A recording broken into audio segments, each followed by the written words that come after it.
Bonjour et bienvenue sur Boulevard BD. Aujourd'hui, X-Men Trading Cards. Tout début des années 90. Les cartes Marvel Universe font des ravages chez les fans des super-héros maison. Et ce, pour une excellente raison. Elles sont illustrées par des dessins inédits spécialement réalisés pour l'occasion.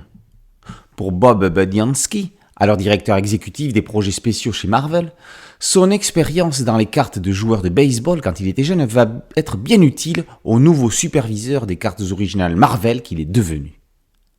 Ces années-là, la série des X-Men est l'un des nouveaux phénomènes du comics. Sa déclinaison en cartes de collection semblait une évidence.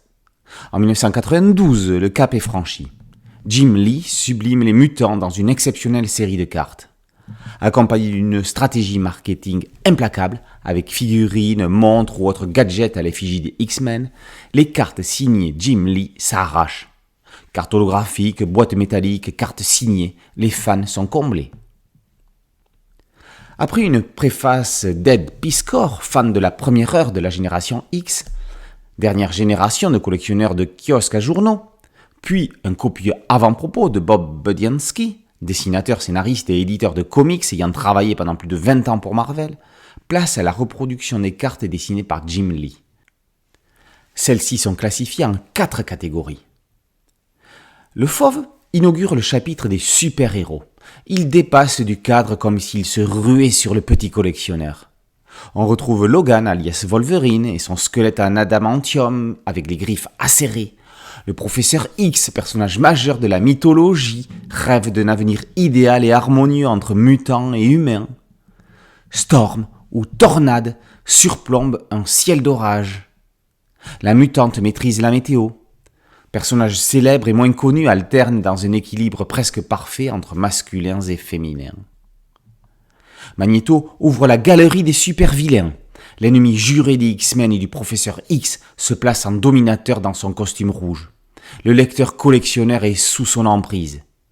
Curiosité que nombre de fans n'assimilent pas forcément aux X-Men, Deadpool y était encore un méchant au premier degré, sans l'humour corrosif qui fera plus tard sa notoriété.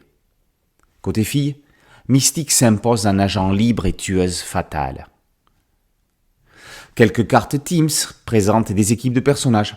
Enfin, un chapitre divers présente des ex-X-Men, des alliés ainsi que des cartes spéciales montrant des personnages célèbres dans des postures d'action.